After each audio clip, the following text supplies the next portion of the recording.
So I won my first trophy as a coach when I was 13 in secondary school. 13 years. Yes. Ite bado mother aoni kuna kitu hapa, kuna star, kuna kitu hizo zote si unaficha. My mom used to beat me because of playing football. Literally, si ati ni story. Mimi nilikuwa nikicheza game, nilikuwa primary, nikikuja lazima nitafute mahali nioge. Juu evidence itakuwa jamaa ametoka ball. Shida ilikuwa nini na mother na ball? Alikuwa anataka nisome. Have you ever been approached as a coach? In terms of... So you know what? There's a problem. There's $10 million here. We need this much. Can you organize the boys? I've not been approached with money, Hey. but I was approached to make my team lose for advantage of another team.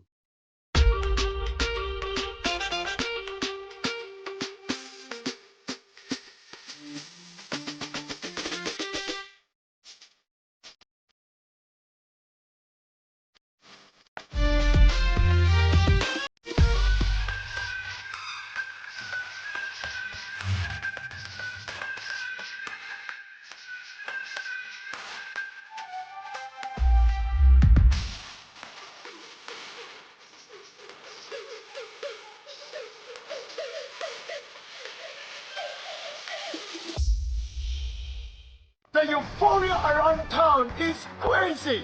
Download Koro and say hello to Easy Lending.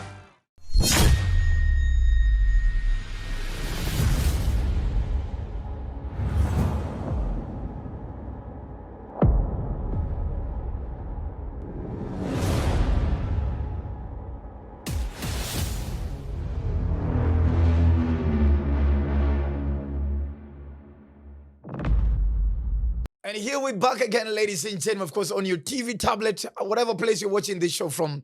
Karibuni sana. This is a Dr. Funike TV. My name is the Eagle himself. The Duke of Kakamega. Dr. Funike is my name. Live on Kenya's fastest growing podcast. This is Lessons at 30. With Dr. Funike Santeni Sana, I always have to appreciate all the new subscribers and all the new students that are joining us on Lessons at 30. We will not be here without you. Thank you to the bloggers who take the clips around and, of course, take them viral. From the SPM bars to Nairobi bars to Tuko to NGC to which one, BNN, all those bloggers who take these clips all around. Asanteni sana for making sure that every person gets actually the lessons, live lessons at 30. And to all our guests in the past, asanteni sana. I'm being told we're already in our third season. I did not even know. This is how big and this is how amazing we're doing. And God has been doing amazing things with this show. And I can only thank Jesus for doing this for us, ladies and gentlemen. I also want to thank all our sponsors as well. And remember, once again, we are moving all the way to Rongai. Imagine, for a roughly 1 million Kenya, a roughly 1 million and something on top of it, you actually get to buy a piece of land all the way in Rongai. That is in Nakuru. I'm not saying this because you just need to go and buy that. I'm saying this because you will be my neighbor, because I have picked myself a piece of land and I actually went all the way to Nakuru in Rongai to actually check that piece of land for myself. So you better do that. Contact your username. Use the promo code of Fonike. They'll be waiting for you. I know it's about money. We're in the middle of the term. I know there's that uncle, there's that auntie, there's that cousin, nephew, there's that adopted child. The problem, you need to pay school fees for them. This is the time to pay school fees balances. Tumado, only use a Lemfi. Only use Lemfi. For whatever part you are from the US, UK, Europe, get on your mobile phone, download a Lemfi. This is the only money sending platform or mode they can actually send from the Europe direct into a till number. What are you waiting for? Download Lemfi and tell me the experience. Ladies and gentlemen, I don't want to take too much of your time. This has been such an honor. I have looked for this gentleman and understand how crazy his schedule is. So the moment I could get just to sneak into his diary, I had to sneak him into the studio and have another Lessons at 30 with him. Ladies and gentlemen, our guest lecturer for the day. The Gen Zs, you might not know him. You may not know him in another cape, but we knew him as one of the most successful coaches behind Harambee Stars back in the days when he grew up. He's also been across the world. He's also commentated even a few World Cup tournaments as well, ladies and gentlemen. But apart from it, ladies and gentlemen, every morning on Radio Jumbo, this is the guy you hear with the magic laughter. Ladies and gentlemen, the legend himself, a coach, a father, a talent scouter, and a radio presenter as well, and many more other things that we're going to be finding out. It is an honor and a pleasure to have the legendary himself. Ladies and gentlemen, Ghost Mule. You had to. Doctor. You had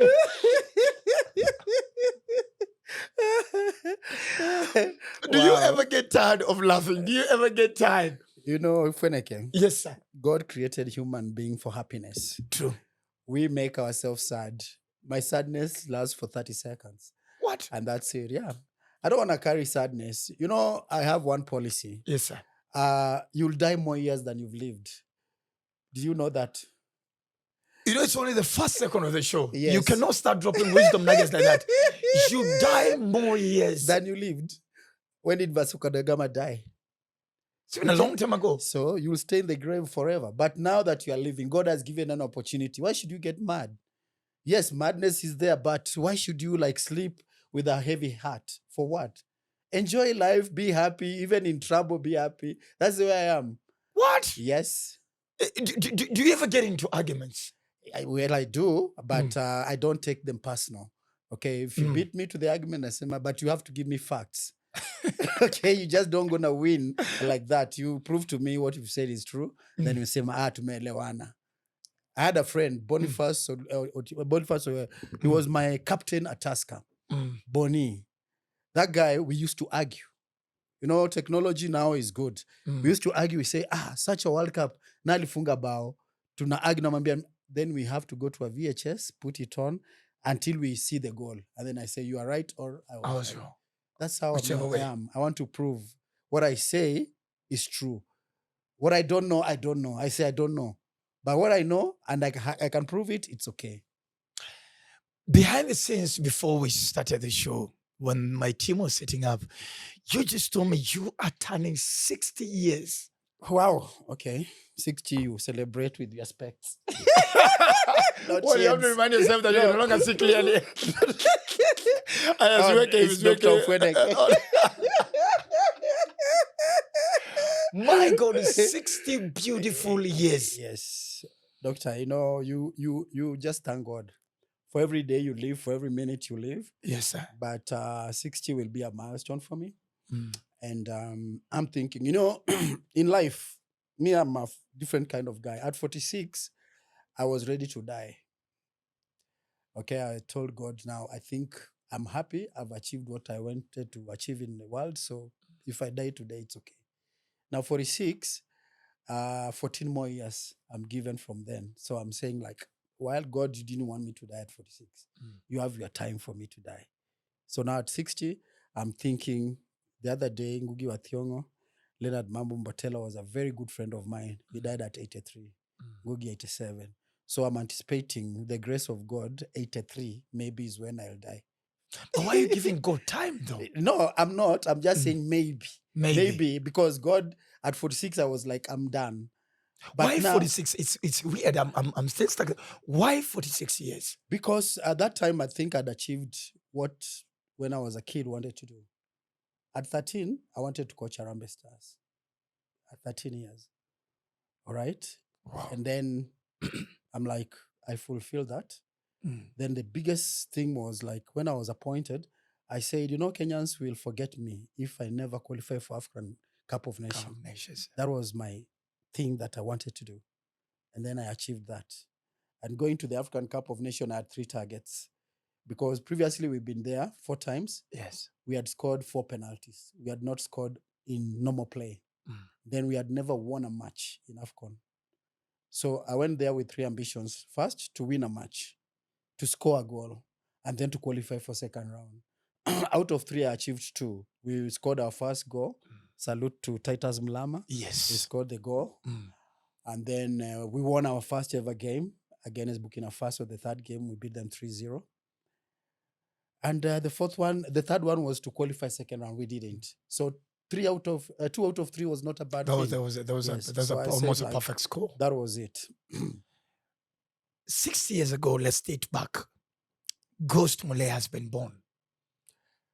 Where is he born? My God, you know, a lot of people from East Landos were born in Pumwani. We are here. Yes. We are here. When injections were working. My goodness. Oh my God. I will tell you the story of how I was born behind the scenes. My God. So you are also Pumwani baby. Yes. Okay. But I think sometimes I'm crazy. I don't think. I was asking my mom, did you give birth to me and I fell down, or just it was a normal birth? Because sometimes I think I have a loose nut. I mean, we were born in Pumwani. What do you expect? Okay, Somebody from Pumwani is normal. So that's where I was born. And I grew up with my mom, single mom, 11 kids of Feneke, Jericho. 11 children. Yes. And a single mom. So you can imagine. What? Yeah. Sometimes in our house, 5 are sleeping up, 5 down. Ukikojoa, we were not scared. No. It's raining. It's not And really then, raining. that was a house full of love. Because, I mean, when Madhe akishapika, there is ugali there na nyama choma. Okay, or tea or something. So, 11 people, that one, you have to have speed and surprise. Speed and surprise. Yes, because ukizuba hivi ugali utapata imeshafika kule. Nilikuwa napigaga ugali ya 2 kilos. 2 kilogram inaisha, inaletwa sasa kwa meza, inawekwa hivi. Kaende. So unakaa. Tukienda na wewe mahali ya kunywa vitu moto, utashangaa ghost kuna fridge kwa Mungu.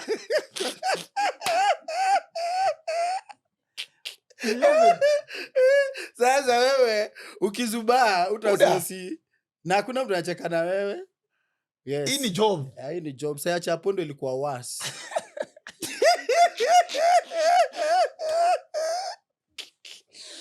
So jumko 11. Yes. Na already paketi moja ilikuwa toa 12. Yeah. Hiyo sasa chapo ikipikwa kwanza uwezi cheza mbali.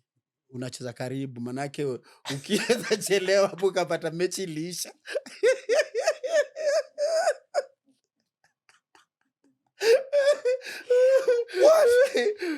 Mase watu mheshimu watu bana. Mkiona mtu amemake it mheshimu. Jeez.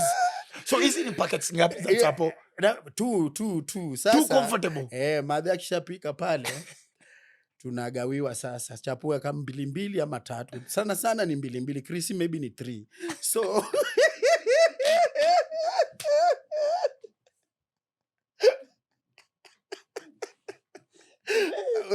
wewe shagro na shida lakini unafurahi.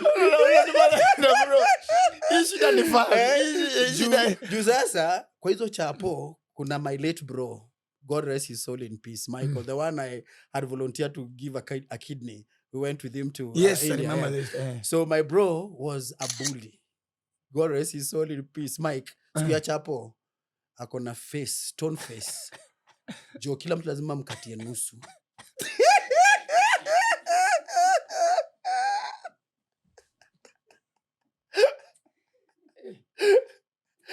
Mike tunajua una watch heaven lakini jo ni gani hizo? Uko heaven wewe kula chapo zako umalize juu. Huko lakini uzuri huko utapata hizo mamana. Na unajua kwa hakuna rigi, mtapo ile half. Hiyo ujue tu kama ni 4 zimesaviwa na Angel Gabriel ni 4. Story imeisha hapo. Utapata Samson amemtegea hapa.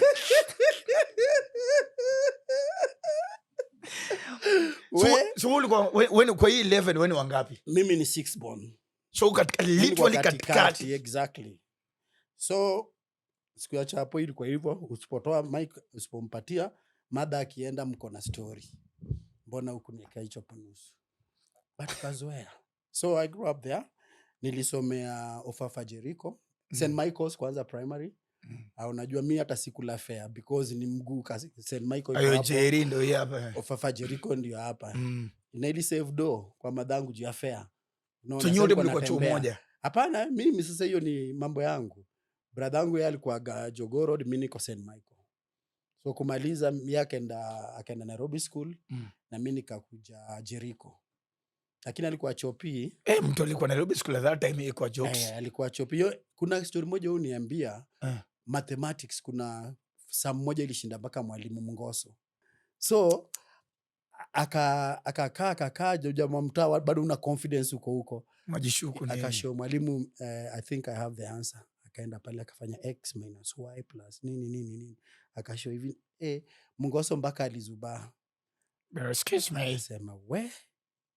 Alafu jua sasa si pia tulikuwa shule fani. Jerry ilikuwa shule fit sana. Ilikuwaga mixed school. At that time? Yes, mixed. Si madem tulijua kitambo form 1. Sasa Jerry was my best years ya shule because form 1 tulikuwa na mwindi moja alikuwa na Mr. Patel, mathematics teacher. Ni Patel moja alikuja kuandika vitabu ama? Hapana, huyo ni unajua sisi tufanya algebra. Sasa mazeni hapa hii ni interview fossil. Unaona? Niko na freedom fighter hapa bro. What am I 11 na O level? Sasa huyo mwalimu Patel alikuwa so funny, lakini alikuwa strict bana. Sasa siku moja tulikuwa tunafanyaga exam za maths, alafu anakuja saa 8 anapatiana sasa vitabu results. Sasa kuna jamaa mmoja alikuwa anaitwa John Olo. Sasa sijui nini ilifanyika. Sasa Patel badala ya kuita John Olo, hiyo L ilikuwa ni kama 1. Sasa anasema John Jilo 1 Jilo.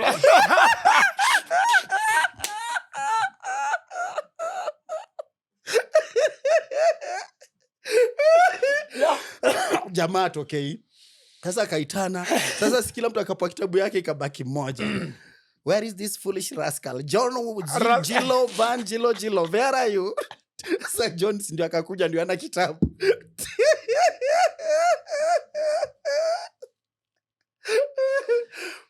Na ite moto John anajua ni yeye. Juu sasa John, wewe nikikuita John Jilo 1 Jilo utajua ni wewe. John Olo. John Van Jilo 1 Jilo.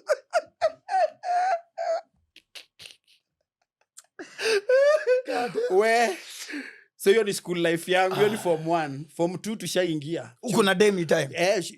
Form 2 unajua sasa kwanza ndio kichwa imeruka. Watu wengi wachia chuo form 2, form 3. Hapo sijui nini waingilia. Hata mimi nilikataga chuo form 2 for year. Form 2 sijui nini ufanyika. Form 2 ilikuwa noma. Tulikuwa na mwalimu mmoja alikuwa Mkamba. Alikuwa Mr. Nzioki. Sasa alikuwa na hiyo accent. Alikuwa anasema, if I lose my ndemba, I'm bang your hands.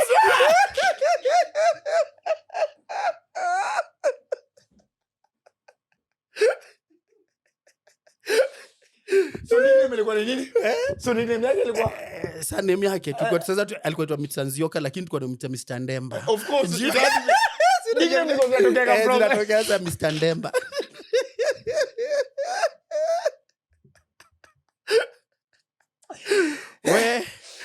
So tukafanya shule tukamaliza. Nikamza form 4. Form 4 nikaitwa tena Ofafa. Sisi ndio pioneers wa high school ya Ofafa Jericho. Tulikuwa tunajiita OJHS. So Ofafa Jericho High School. Hiyo ndio ilianza. Ilikuwa Ofafa Jericho Secondary School. So tukiingia high school ya kwanza S ikatoka ikakuwa HS. What? So what is your favorite subject at this time? Swahili and English. Swahili and English. So pure linguistics. So nilikuwa noma sana. Sciences huko hapo. Tena hiyo mchezo. Mambo ya lab, acid, chem. Si ndio liko tunaekea watu acid unakalia unatokea oraro iko na nini. Kuna duka.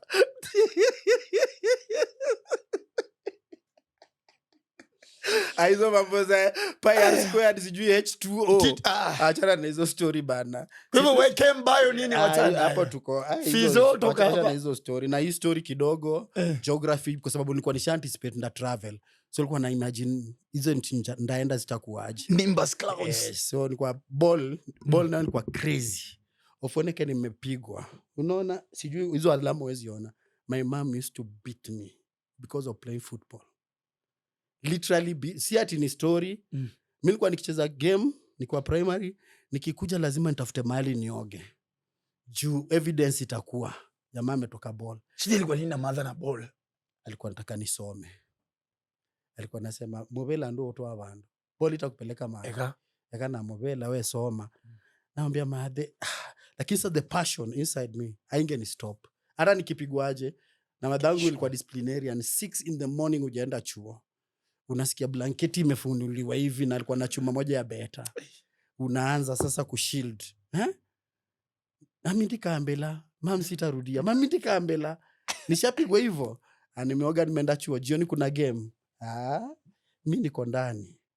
So it was fight for my passion against my mom's discipline and my mom wanting me to go to school. But pia shule si ati nilikuwa tu hivyo, nilikuwa napata namba poa. Siku moja nilikuwa namba 18. Nilishindwa kwenda home. Juu nilikuwa 1 to 10. Siwezi pita namba 1 to 8. Kukua namba 18 stress ikanishika. Juu madangu alikuwa tu report form, hakuna kitu yeye angalia pale chini namba. Mole hoga ba. Sasa nikasema hii 18 mazesi ndo nanare. Nikitoka nikachukua report form, nikaanza kurab E1. Ionekane 8.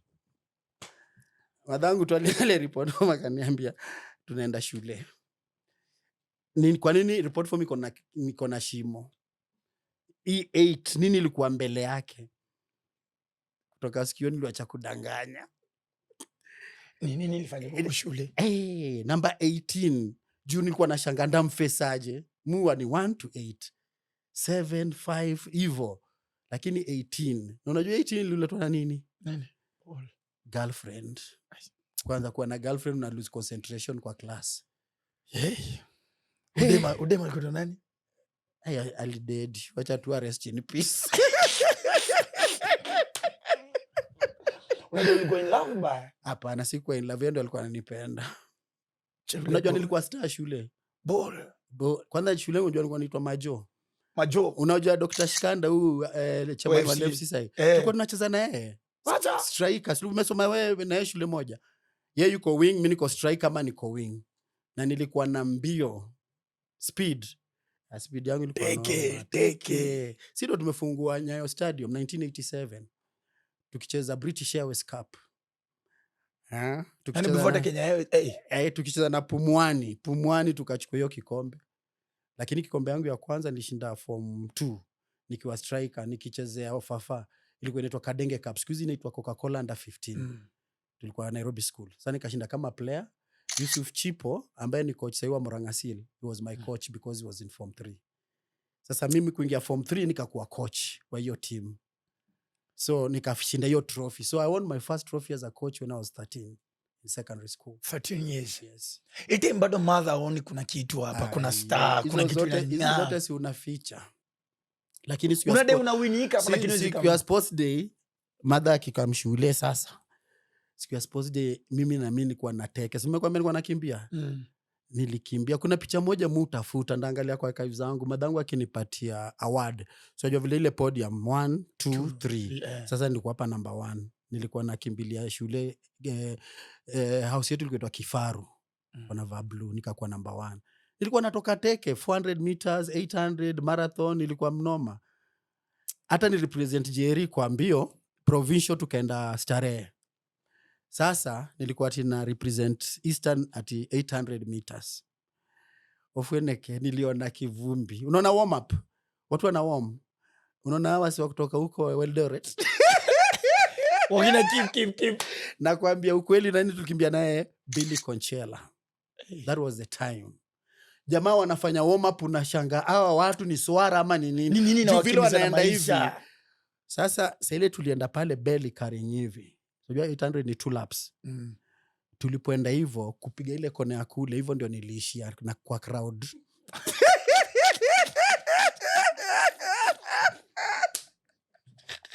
Nilijua mbio is not my forte. Mbio wachana nayo Mr. Ghost, mbio wachana na mbio. Unazima kumaliza. Watu wanatafuta ghost yuko shule. Ghost. Hata si kurudi tena kwa hizo vitu tulikutana Monday shule. Wananiuliza kwani ulienda wapi ile 800? Naambia tuongeni story ya ball. Wachane ni story ya mbio. Hiyo mbio ina wenyewe. Ofweneke. Ukiona mtu kwa podium mheshimu. Hata namba 3. Ameimbia yuko pale 1 2 3. National anthem. Heshimu hiyo mtu. National anthem hiyo ni gold, lakini hao wengine ni sawa. So na ite meote mzae yuko. Hapana, si nilikwambia single mom. Jumadhangu alikuwa ameolewa, alafu baadaye wakaachana. So hakuna cha mzae sasa. Na uko as a boy growing up, uko if Leonid Manze ningetaka kuwa na Buddha at some point, unasikia? Never, because one of the things that my mom did and which I'm proud of to date. Mimi naweza kukupikia anything. Naweza osha keja, naweza fua. By the way, hata nguo zangu mimi ndio press. Baka wa leo. Mtu hawezi nipigia juu mademu wajui kupiga pasi shati. They don't know, most of them. Kuna lines unaweza pata hapo ufikirie hii ni unachapa hii ni super highway. Hata longi unaweza kupigia. It's very important. Mimi niko very particular.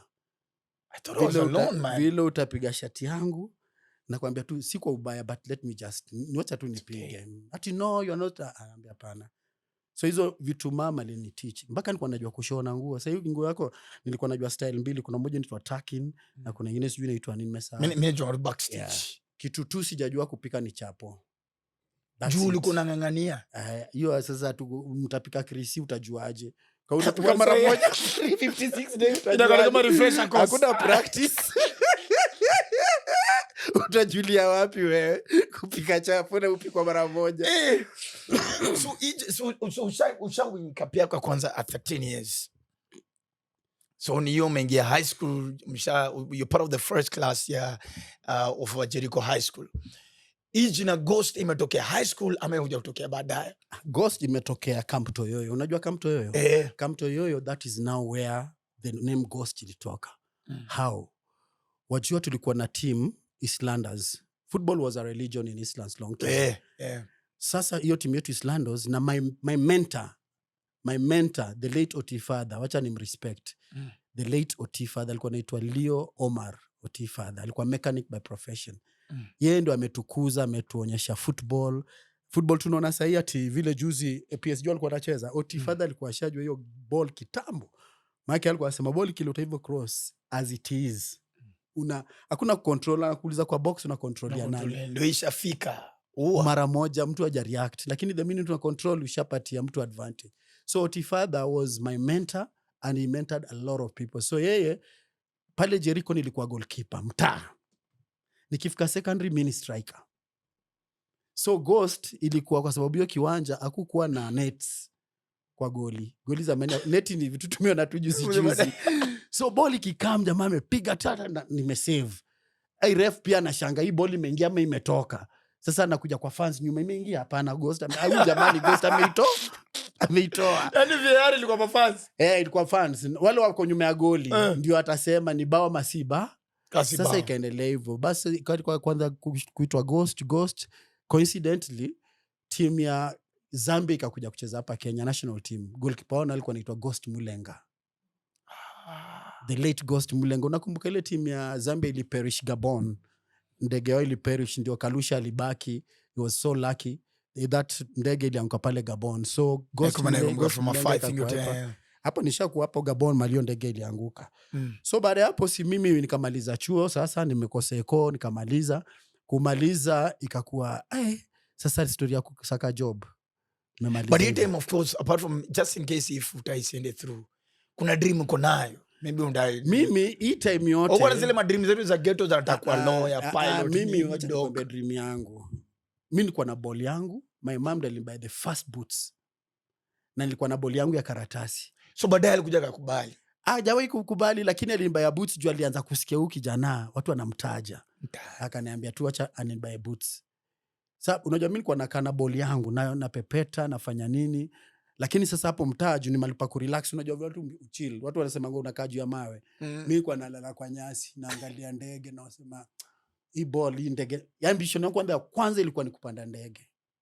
Nasema hii ball lazima nipande nayo ndege. Hii futi. So sasa kwa pilot wewe ulikuwa unafikiria kufuta passenger. Kwa player kwanza ni kuwe tu majuu na ball. Na kweli 1986 ndio nilipanda ndege yangu ya kwanza. 86 ukaenda wapi? Tukienda UG Kampala. Nilikuwa na timu moja ilikuwa inajulikana Volcano FC. Volcano was the first semi-professional side hapa Kenya. Okay, ilikuwa imekuja, tulikuwa tunaishi 680 hotel. Tulikuwa sponsored by Honda Motokura Misungi. Come on. Yes, tulikuwa tunaishi 680 3 months. 680. Bado na home ni Jerry. Waswahili wale players Home Waswahili. ni Jerry. Jerry lakini mali niko 680 mtu wangu. 680 mtu wangu. Jamaa moja alikuwa anaitwa Marehemu Timami, tulikuwa tunacheza naye ball. Saa 9 usiku anapiga simu. Halo, joto linzidi, leteni ice cream.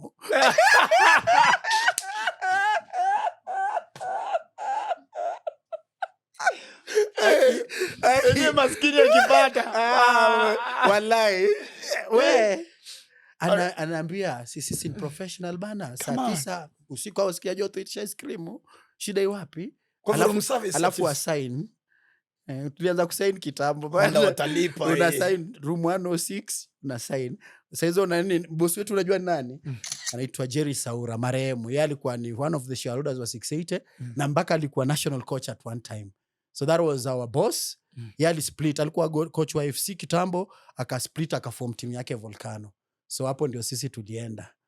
Unaona Volcano. So hapo sasa si nikapanda ndege yangu ya kwanza Otifada my mentor. Nakumbuka nikikwambia. He was my assistant team manager Volcano. My manager was Joe Kadenge, the late Joe Kadenge. Let God rest their souls in peace. So Joe, sijawahi kuwa na mtu very straightforward kama Joe Kadenge. Straight. Watu wa football ni wakora. Dr. Fweneke. Mimi unajua kutoka ghetto nimesikia hizo story mara moja because I think mzae pale alijaribu futa at some point. Boteka kwa nini? Football. Ile mambo nimeona kwa football nimeona raha na shida.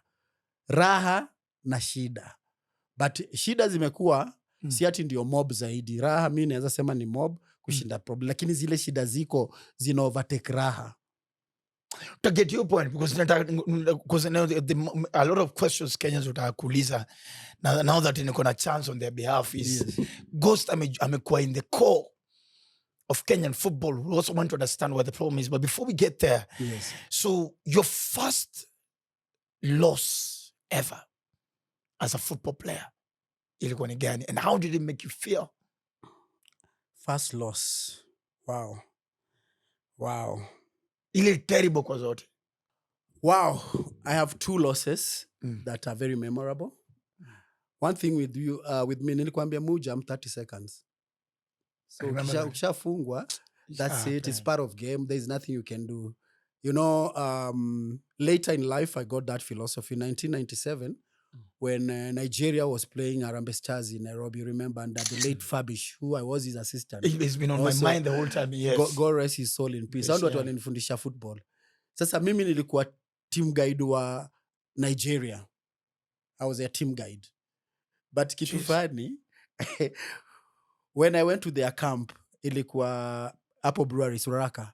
Sasa si FKF alinituma huko wakaniambia you are the team guide. Go check. Nikaenda. Kufika, kwa jamaa mkuja. Akaanza, who are you?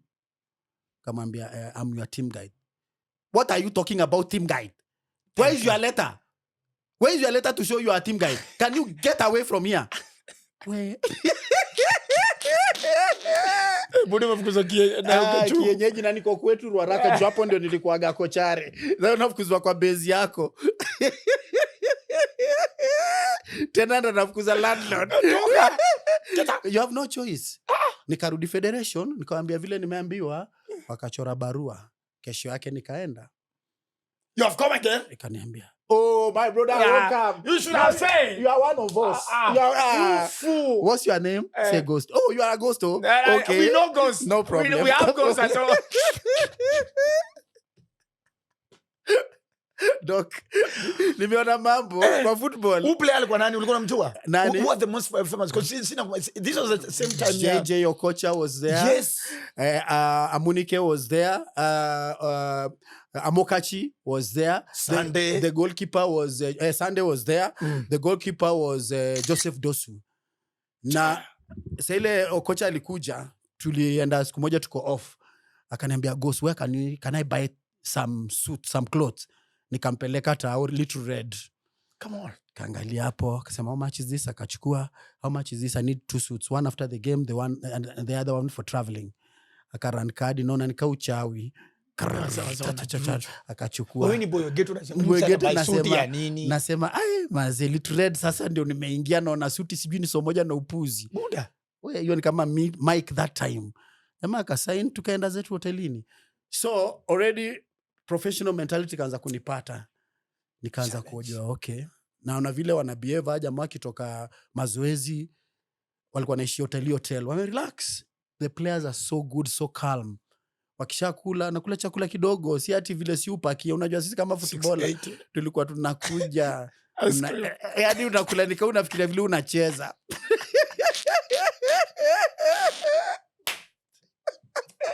I want your life. No, we don't have memories. Niliona vile wana sosi. Nikajiuliza mambo. Juu si tulikuwa tunaenda Bama kusosi. Mpaka leo musosi Bama kwa night. Unajua kwa night? Kwa night unapajua? Nimekula hapo 38 years. Ofweneke. Night amekopa miaka mob sikujua. 38 years nimekulanga Bama. Big up tonight mama. Manze. So, umetulea. Tukienda hapo, si wewe umetoka mtaa ghetto. Nyama si unaoneaga kwa butchery. Window shopping. Yeah.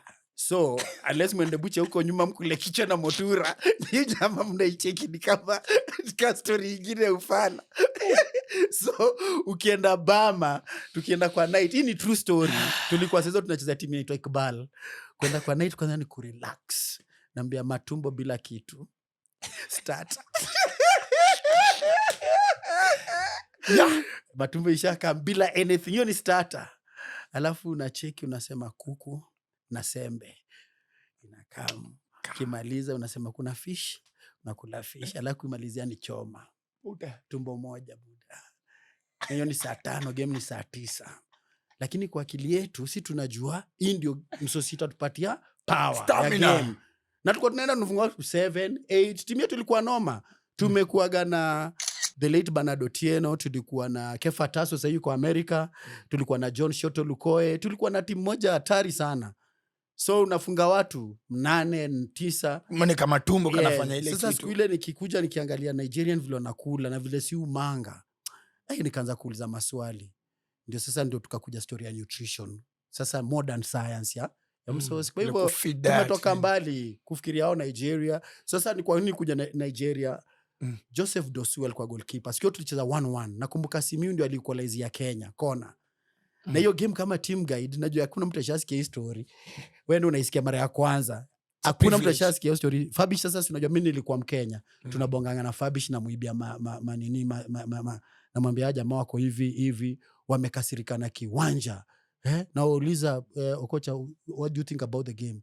Ambia, the pitch is bumpy. We can't play in a bumpy pitch. You know we are used to nice pitches. So that pitch, we can't show good football. Na Fabisha anaambia watu wakasa wasikate nyasi. Wacha ikaiyo matuta. Unaona hizo ni tactics za football. Ukumbuki TZ juzi wamecheza na Morocco midnight. Huko Morocco. Sasa hizo snow inamwagika. Waswahili wanakuja hapa Antitemeka wasema home advantage. Yes. Unaelewa? So those are things ambazo hufanyika katika mambo ya football. Let me ask. So unajua hiyo time si ya time kusini watu hiyo time tuna watch ball. So kuna story ilitokea.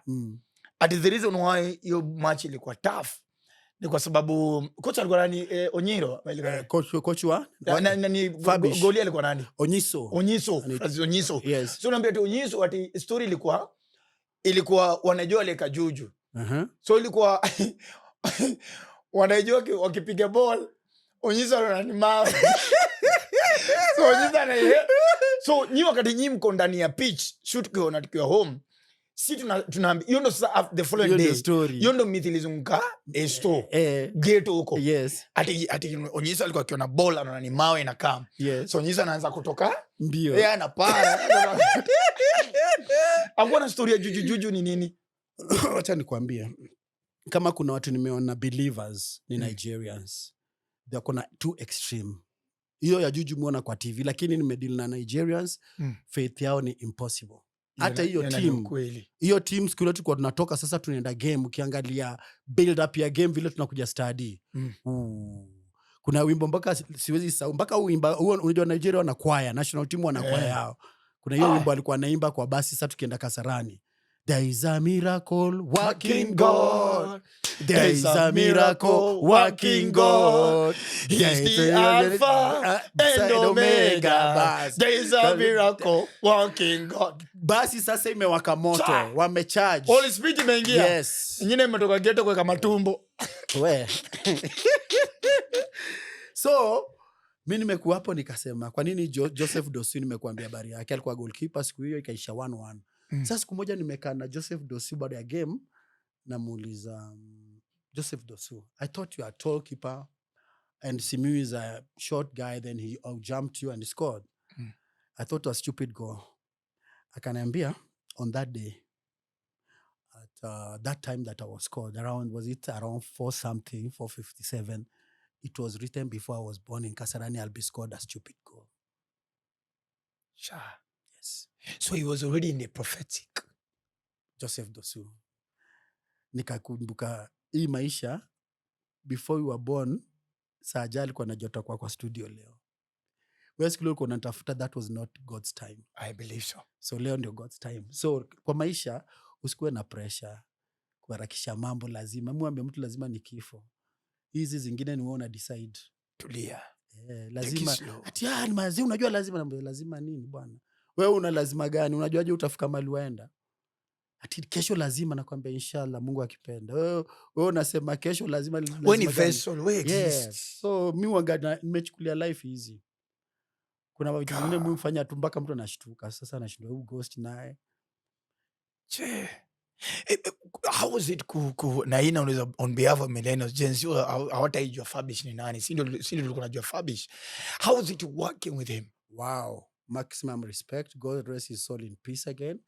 Maximum respect. Professionalism, the training, the way alikuwa anaongea na players, temperament, funny, alikuwa na big sense of humor.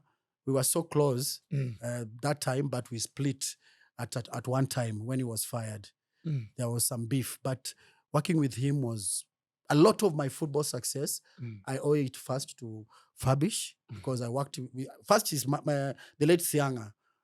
He's a former Kenya international goalkeeper. He was my coach at Tusker.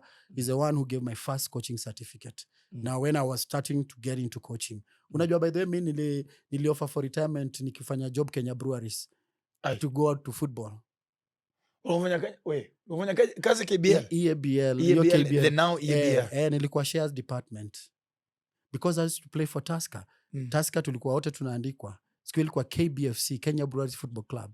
So before unaemployiwa job, alafu sasa unacheza kama CSR. So nilikuwa job shares department. But siku ile early retirement ililetwa, nikasema si feel job. Mi si mse wa 8 to 5 hapana. Undegustu ulikuwa kwa desk? Hiyo desk inaweza hesabu mara ngapi nilikaa. Juu nilikuwa naingia saa 3, nilikuwa naishi Lang'ata. Lang'ata unajua ile jam, barabara ilikuwa ndogo. Unaingia saa 3, jamaa ananiambia mdosi amejam, umechelewa. Nikienda ofisini, mdosi ni tribes ananiambia najua barabara ya Lang'ata bana, jam bana. Jam. Sasa si amesha kikuja kwa ofisi, ghost has not arrived. Akija mwambia nione kwa ofisi. Atakuona. Ananiita, anaanza kuniambia unataka chai, nduma. Sasa nashanga jamaa ameniletea nare ati mdosi madhe amejam. Nikifika mdosi ko so friendly. Sasa nashanga jamaa alikuwa ananiambia what? Yes. So niliwaka hapo ndo nilianza for how long? I went to Breweries 89. I think the early retirement ilianza 94. Golden Handshake, if you remember such a thing. Later on nikianza kugundua niko nasikia kitu kama Golden Handshake. Nili opt because sikuwa na feel kufanya job kwa ofisi. Na mimi passion yangu bado ndio inanipeleka kwa, na unajua sasa hizo wewe ni players, nikasema wacha niingie tu coaching. Liwe liwalo. Na nataka kuthanka anaitwa nani, kuna jamaa wangu moja Ministry of Sports anaitwa Kisco, John Kisco, alikuwa footballer. Yeye ndo aliniambia Ghost utakuwa coach mnoma, enda courses. We enda kwa course. Jua aliona passion yangu. Sasa akaniambia nikaanza kufanya courses. Sasa ndio nikafika mahali nilikuwa. Fabish was a nice guy, lakini siku moja alinichekesha sana. Breweries, we had gone to play Esperance of Tunisia. So tulitoka Nairobi, Heathrow, Tunis. Harambee Stars, a World Cup qualifier I think it was 1994 something. World Cup 2002 World Cup qualifier. We play Tunisia in Tunis. If we beat them, we go to the World Cup. If they beat us, they go to the World Cup. So Fabish akakuja siku ya meeting ya mwisho ya federation akawambia, FKF, I want to ask you one question. Tusker is a club of Kenya representing Kenya in CAF Champions League. They went to Tunis, Nairobi, Heathrow, Tunis. One stopover, direct. Now I'm so shocked. The itinerary for Harambee Stars, we are coming from Nairobi, Dubai, layover for 7 hours. Yeah. Then we go to Rome, and then we go to Tunis. I am disappointed because you people, you did not add America in the itinerary. Because we are coming from Africa, we go to Asia, I get the then we joke. go to Europe. I get then- the joke. I get it. And then fine. It should have Yeah. been it was a continental tour. Yes. Wow. What? Yes, that was Fabish for you.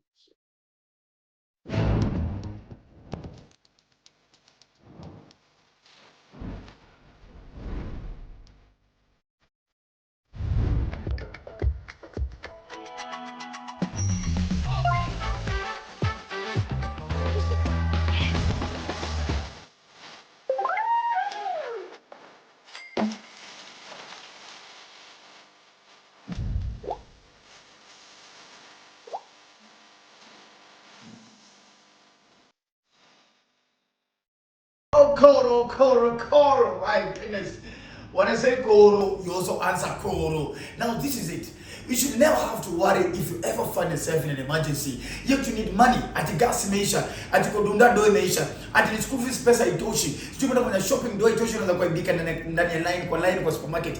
That should not worry you at all. If you ever find yourself at an emergency and you need to add some money and you're wondering, where will I get some additional money and I need to take a loan? Just get on your mobile phone and download Koro loan app. Right on your mobile phone, either on iOS or on your Google Store or Play Store. And of course, once you download Koro, put in the promo code EAGLE, the promo code EAGLE. And once you've done that, ladies and gentlemen, guess what? You get ready for easy lending. Get into your mobile phone, uswai get stuck. Manzika Mongona Koro. Use the promo code EAGLE, and of course you stand to win more points if you use that promo code. Download Koro Manzeleo and sort yourself out. Back to the episode. Where were we?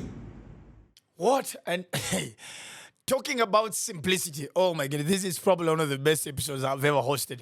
Now, talking about simplicity, and now listen, the number of times Manze, karibu ni give up, you just trying to set up a company website are more than the number of times that I've broken up with my ex-girlfriends. Too many times.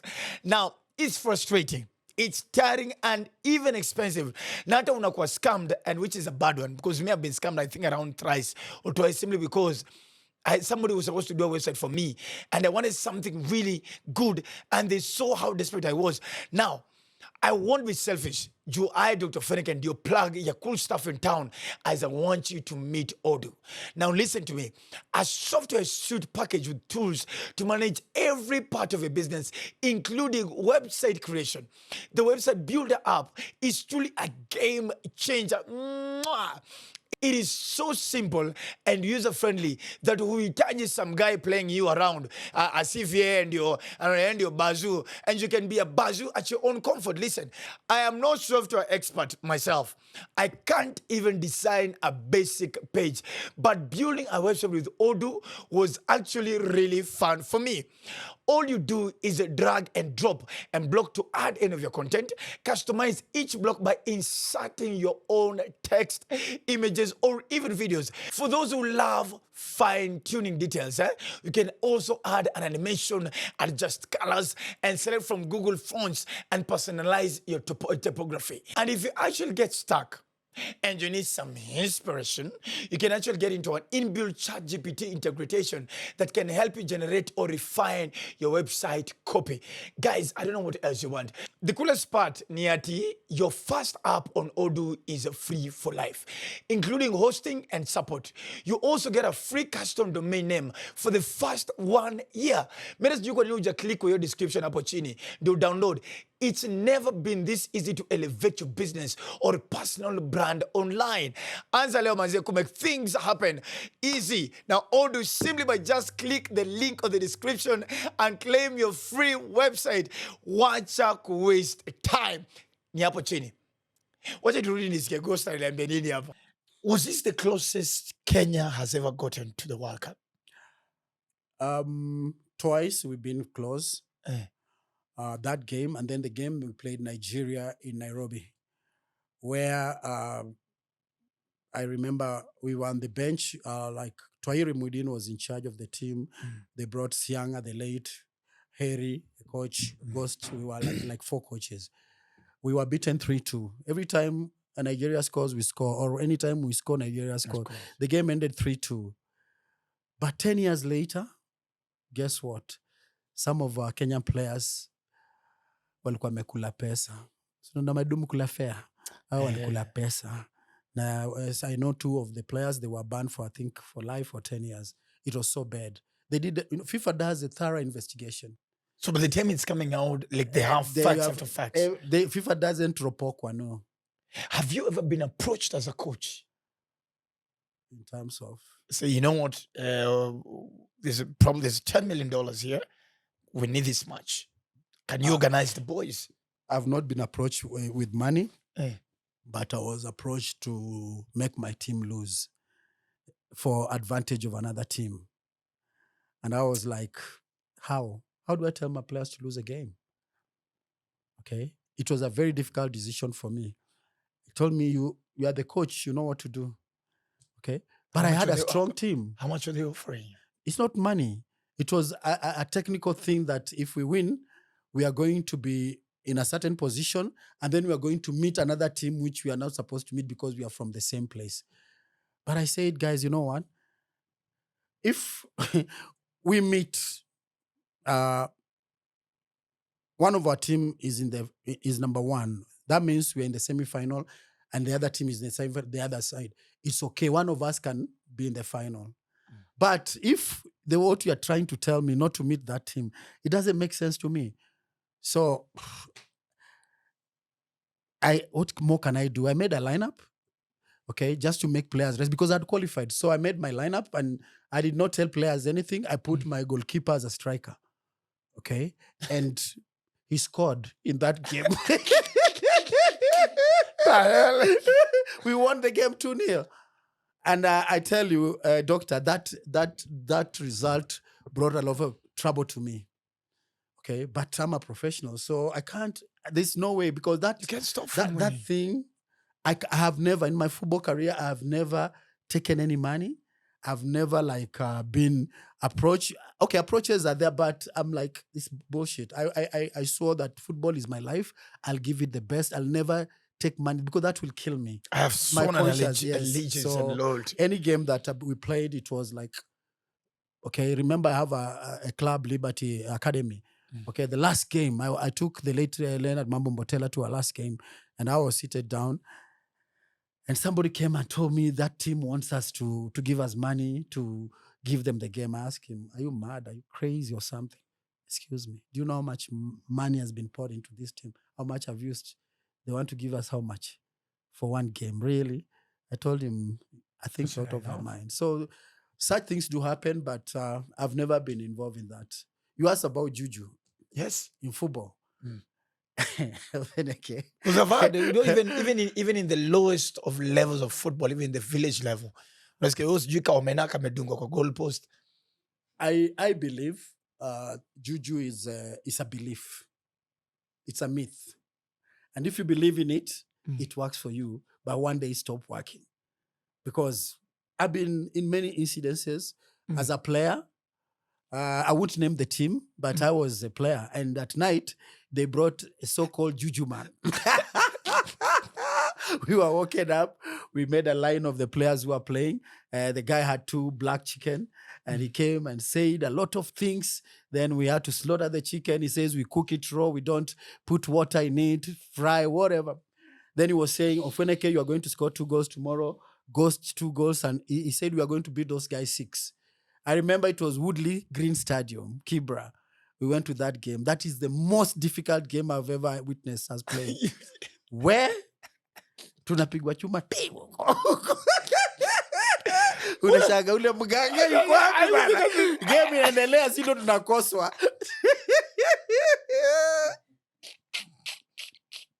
Game iliend 0-0. Huyu jamani tunaambia Bana zuri mlimula kuko on light note. Man. So that's one incident that I was like, really? Then as a coach, this is very true.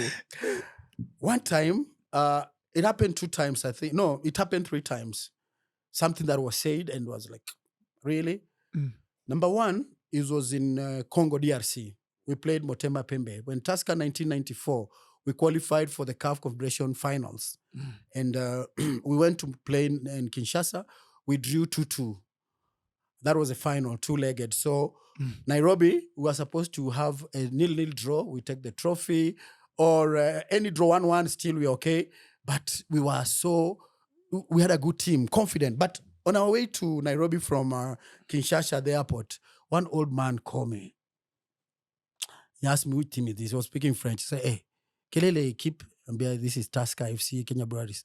Nambia, oh, Motema Pembe ici, il n'y a pas bon. Kuna shida. Ici, à Kinshasa, Motema Pembe, il n'y a pas bon. Akaniambia ni Motema Pembe hapa Kinshasa, they're not good. Alaba, ananiambia uko Nairobi. Alaba, 3-0. Kamwambia ce n'est pas possible. Monsieur, à Nairobi, 3-0. Vraisi. Bas. Kaka. Football iko na maneno, doctor. Si hao jamaa wanakuja sasa tucheze nao after 2 weeks. Ndege yao ikatua on Friday. Kawaida zamani kabla CAF change ilikuwa home team ndio host. So you receive your guests from the airport. You take them to a hotel that of your choice. Okay, there is a standard of the hotel. Sana kumbuka hao jamaa walipelekwa hotel Hams ile iko kwa kona, sijui hoteli gani fulani. Acha nisitaje hoteli. Nikaona tena tumepelekwa wakakata hiyo hoteli. Tukawapeleka hoteli ingine, wakongolizi walikuwa na dance, wakasema sebo. Hata wakaanza kudance kwa stage nini. Tukasema jamaa amekuja ball kweli. Hasi ni mapati pupa. Si tukarelax. Masapea. Kesho si unyi msha relax, mnajua mtafunga watu. Bro, football iko na tricks. Iseme vile iko. Tulienda game. Kumbe hiyo ikuwa team, au ni fans. Dr. Ofereke. I'm telling you, football is no joke, eh? So kumbe team iliingia na charter plane siku ya game. Wakaingia, wakaamka kiwanja, wakaenda Safari Park, wakatulia, wakakuja tu game.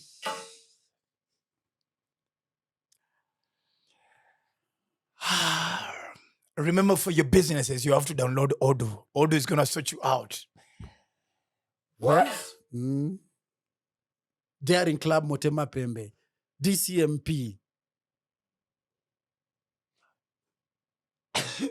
Bro, mulichukua Boss. Mulichukua mafans. Wakapewa hoteli, wakapewa kila kitu. Tukasema hawa watu watatufunga kweli. Hiyo si team. So wako Deep West. Wako huko Kwese. Wanakula. Tika monoko pamba te. Tika kotumola. Esa musiki kitoko. Game. Tulipigwa bao ya kwanza. So wait, so how do you guys find out? Now wait a minute. This is not the official team. Yes. We didn't find out that day. We found out after the game. Washatupiga 3-0. Unakumbuka ule mzee aliniambia nini Kinshasa airport? Nairobi 3-0. Na walikuja na mganga mmoja alikuwa anapiga ngoma tu anaonesha 3. And I reminded the gods. 3. I reminded the gods. Baka ikafika ya 3.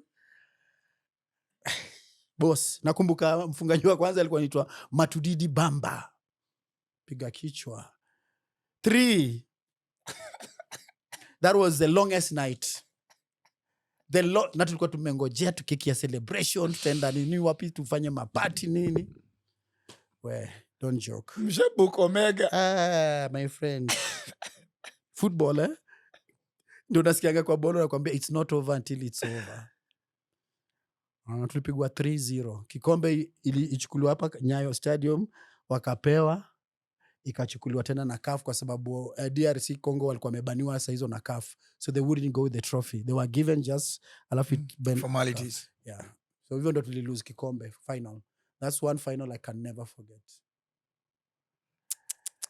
Then nikicheza na Esperance Tunisia, tumefunga Esperance hapa 2-1, so we needed any kind of draw in Tunis, so tukacheza game tuka lose chances. 90th minute 0-0, so fans wa Esperance washatoka stadium.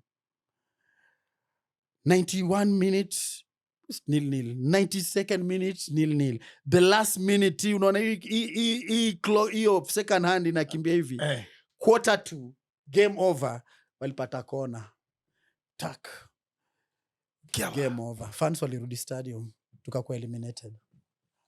Tulikosa chance ya $250,000 US na kuingia group stage. Second loss. So these are part of, but the lessons are good because it reminds you anytime you're playing a game, such happenings can happen. When you think that it's yours, you always need to be sure until the last whistle. So those are lessons that nilipick kwa football life, na nikajua sometimes it's not a bed of roses. So it's not over until it's over. Kwanza the time nikiwa coach, ikiwa 5 minutes imebakia kwa game, niko kwa touchline. That's the only time I used to go to the touchline. When the players see me up there, they know there's something. I never used to stand a lot. You have already finished your homework in training. The game is the exam. I used to tell them that. During the game, I have one power to substitute you. That's all I can Monday do. to Friday, we are working, we make correction. Today is exam time. Go and pass the exam or fail it. That's all I can do for now. Yeah. And kwa game, mimi silikuwagi wachezaji wangu pressure, no. I make them feel relaxed. But it's just a game, guys. You will win, lose, or draw. But if you do your best and you concentrate, you're going to come out victorious. So don't worry. Who was or has been your most stubborn of them all? Who was? Your most stubborn of them players? Players. Ooh la la, mama mia, Skruva tragic. I was nearly collapsing. Wow. One player, the late Bernard Agunda Makambo. Bernard Agunda. Wow. I've never seen such talent. God rest his soul in eternal peace. I've never seen a player with so much talent, so much football brain, yet issues with discipline. However, I want to say one thing. We don't have indisciplined players. We have players who we have not managed well in terms of, it's not discipline. It's about, I don't want to call it discipline. It's just like, we don't understand that football today, football today has too many departments. That time, you are the coach, you are the physician, you have too many things. But today, we have psychologists in the team. Okay, when qualified for Cup of Nations 2004, I invited Professor Ofweneke as a mentor for the Harambee Stars. And within 3-4 games that he came to do the mentorship, I could see a lot psychologically. Because he was telling me when my team is low, when my team is high, at what point these guys are losing concentration. There's so much in football. So Bernard Agunda Makambo, God rest his soul in peace. One time, because he was a hotelier and also a player, I allowed him to be having 2 jobs, okay? Contract at breweries and then working in a hotel industry. So he wouldn't come Monday, he wouldn't come Tuesday. He would come on Wednesday for a friendly game. Thursday, I'll have special training with him. And the team had that understanding. And I would say, I'll play him over the weekend. So everybody knows that this is the situation. And Bernard, when he comes to the game, he will score. Or he'll assist, he'll score. And then he had guts like, I've never seen a player with guts like that. One time he comes in, we had played 2 games. He comes in the dressing room. We are celebrating. Then he tells me, Coach, niko na kitu ya kusema. Dear Bernard, go ahead. Nimetoka hii team. Sitaki hii team, nimetoka. So I'm like, wait, kimalamala tu hivyo? Yeah, nikamwambia no problem Bernard, thank you. Umetoka team ni sawa. Wewe pia unamrelease tu hivyo? Kwani si anataka kutoka? Nimwambia afanye nisiatoke, akaenda. Juu alikuwa amepotiwa ama Hapana, mi sijui. Sasa mi hivyo si- tu my emotions. hiyo tu my emotions ameku. Sasa sisi tukaendelea, nikaambia Bernard, that's it guys. Bernard has said it, so ciao man, good luck bro. Tukaendelea na mazoezi. On Wednesday naona Bernard anakuja kwa ofisi yangu. Ati coaches, nimeamua kurudi timu. Kamuza Bernard, unafikiri ni choo? Unaingia vile unataka alafu urudi. Uliambia wachezaji umetoka, si ndio? Tuna game mbili weekend. Wewe ngoja hizo game zikiisha, utakuja tena kuwaproposia unataka kurudi. Wakikubali ndakubali, lakini wakikataa so wewe ngoja mpaka tucheze game. Tukaenda tukacheza game, tukashinda tena, tukakuja nikamalizana na timu, nikamwambia we have a special guest. Yeye alikuwa nje bado. Si team member, he's not part of our plan. We kasema go and call Bernard. Come. Guys, you remember last week umse alitoka team. Saa Wednesday alikama ofinje akanisha huko charini aje. Nataka kurudi. Nikamwambia Bena, utangoja weekend. Si uliambia wachezaji, sasa Bena, hebu present case yako. Mazee jamani, if make mistake nini. So nilikuwa naomba wazee mnirudishe kwa team nini. Captain akasema hebu toka nje tujadiliane. Kapini nani sasa? Alikuwa Edward Karanja. Akasema wewe Bena, wewe toka kwanza tujadilia. Nikamwambia you make your own decision, mimi niko nje, msha make mniite kwa ofisi. Kakuja nikarudi, nikamwambia okay Bernard, come in. Asema captain, what's the situation? It's the verdict. Bernard, tumedecide kukusamea, utarudi team, lakini pia lazima ufainiwe.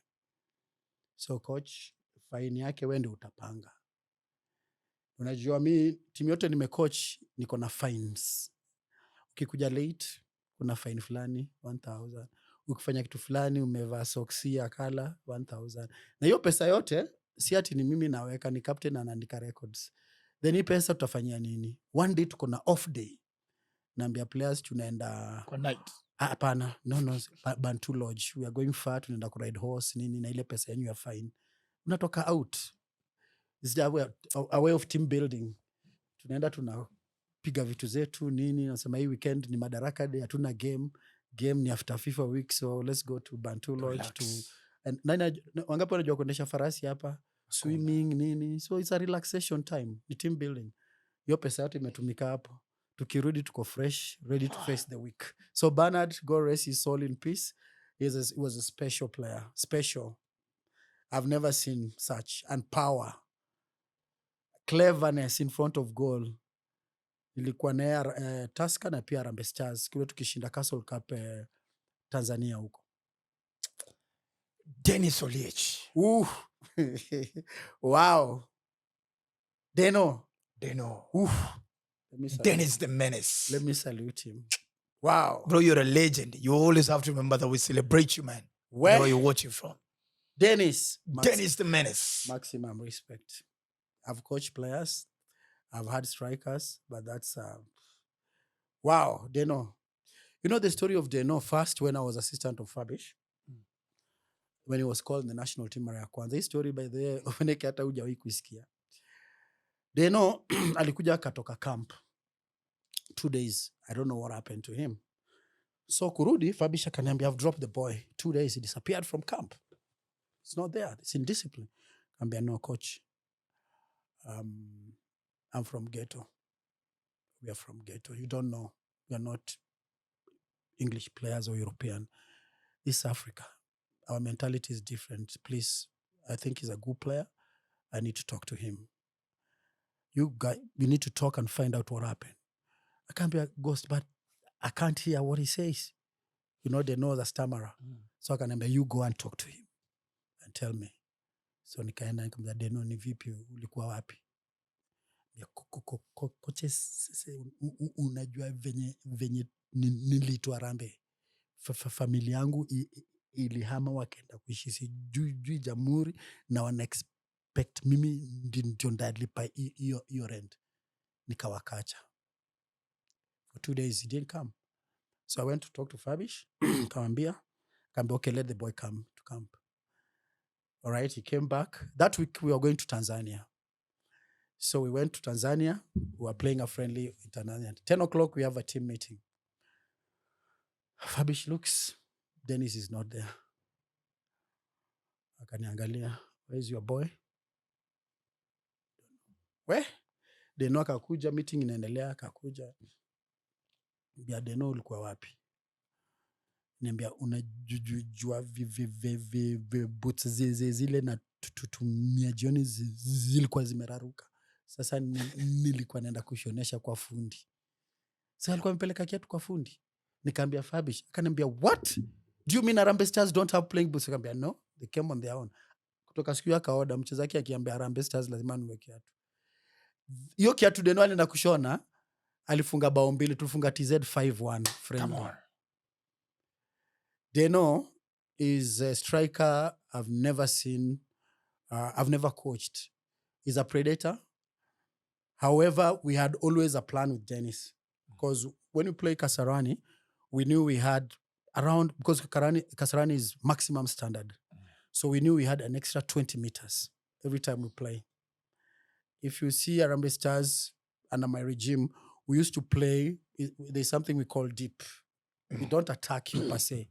We play deep. So you'll come, we'll invite you. You come home. You're inviting you. We don't know what is going to hit you hard because we had Mulama. Mulama was Titus. my most cleverest. Your word iko cleverest. For now, we'll use it. Yeah, the most clever guy in my team. The kind of books he reads, the kind of lifestyle he lives, I really respect. Titus Mulama is exceptional. So we had a strategy that we play. When Titus gets the ball, Deno knows it is the time. So Titus akipata hii left akiangalia juu, anaeka tu juu ya defense. Deno anapigaga 1, 2. Kenya goes crazy. Oof. Dennis is one guy. One time, it was so funny. We were going to play. We were in Bolton for a month. Then we were going to play Calvary away. Wow. So, tukikuwa kwa ndege, ndio Alhaji Diouf alikuwa ameanza kuweka Yule ame blonde. Blonde hiyo. Deno akifika akaniambia coaches nataka style ya Diouf. Ya hairstyle. Kambia, TM, where are you? Kamoga? Take him to get his hairdo. Akaenda katengezwa. Saa ya dina alikuwa ameng'ara poa. Ameenjoy, amefurahi. Kesho yake alioga asubuhi nywele ilikuwa white.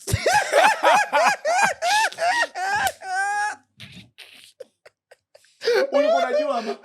Sikuwa najua. Sasa tushamwacha yuko na gold. Because nishalipia saloon. Mimi sina shida. Nishamlipia saloon akakuja jioni ameng'ara gold nini. Sijui aliogaje. Asubuhi ilikuwa white. Na unajua kampi ya players vile watu ucheka. Na watu utoa jokes hapo. Uzuri Deno na yako na roho. Si mtu wa kukasirika haraka. Kuna wengine wangecheza. Already ni stammer, I'm sure certain jokes enough. Ai. Ashatafe. We. Hiyo kitu ilinichekesha. Kavad. So hii time Deno ashapigiwa simu na ilikuwa Qatar ama ilikuwa ni Dubs. Yes. Amambiwa anachapa ilikuwa how many millions? Ilikuwa 200 million ama ilikuwa 200M. 200M. A change nationality. Alikama ngakushia kwambia coach. Nako ni sure. Hiyo kitu hata before hapo unajua Manchester United ilikuwa nataka Deno wewe. Manchester United? Yes. Do you know 2004 Dennis was one top 10 strikers in the world? Are you aware? Dennis Oliech. Manchester walituma mtu Tunisia. Nilikuwa coach. Kuna mzee alikuja scout, alafu kuna kijana moja myang wa psychometric questions. Coach, I want to use your room to ask your player some questions. Kamaliza. Kaenda kanambia, he's good player, there's no doubt. Okay. Lakini your result ya psychometric. Jua, it's not about talent alone. That's people looking for talent, then they want to know your mind. Are you good for us? Are you not good for us? So that test they did there, I don't know what the result, but I remember very well, they used my room to ask those questions. Dennis is somebody that kona mwingiza game, unajua hapa iko maneno. 2003, we had a friendly in Nigeria. Fabish, the late, was still there, was the boss. We went to Nigeria to play a friendly. And that time, Nigeria just come from the World Cup. So, kwa ndege kwanza, kuna jamaa alikuwa tumekaa naye hapo tu, ananiangalia. Sasa ile ndege inaanza descent nini. Anza, my brother, which team is this? Kambia Harambee Stars. From where? Kenya. You are going to play who? Super Eagles. 10 North. 10 North. Mtapigwa 10. 10-0.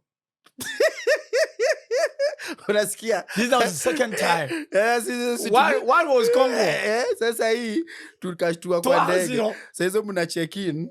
Immigration officer kwamba, you are from Kenya, eh? You are coming to play the Super Eagles. Where is your bag for goals?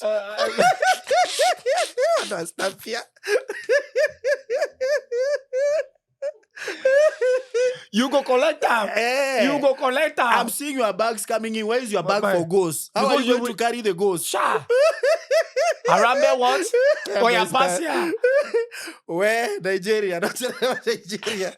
Lakini sasa hiyo game, unajua sasa Nigeria ndio ilikuwa imetoka World Cup, Taribo West, nani.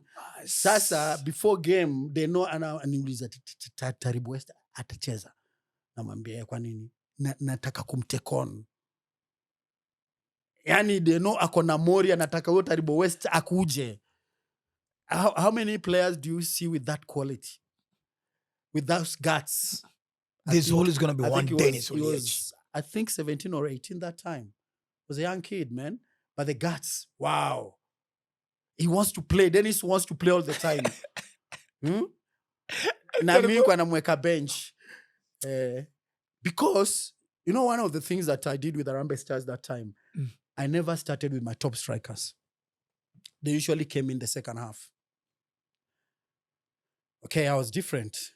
Because most teams, you start with your first 11. Yeah. But for me, I was saving the best for the last. When we played Togo, my first game in charge as a coach. Okay? I'm a Catholic. That's why you see my rosary here. Yes, you always with it. And sometime when I have my time at the Adoration Chapel, I talk to God. And that game was very stressful for me. It was my first game. Play Togo.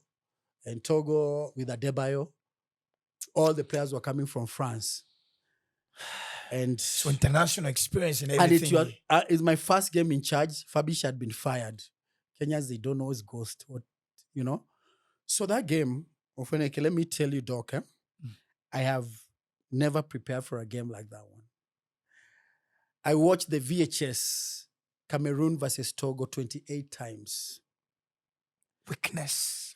I used to wake up 3 in the morning. My wife Karo anashanga, umse ameenda. Niko sitting room, niko na note, 68 minutes. By the time Togo were landing here, I knew all their players' names plus bench plus everybody. All in my head. And I told my players, we did the analysis of the game. I showed them when Togo was playing Cameroon, that was my analysis.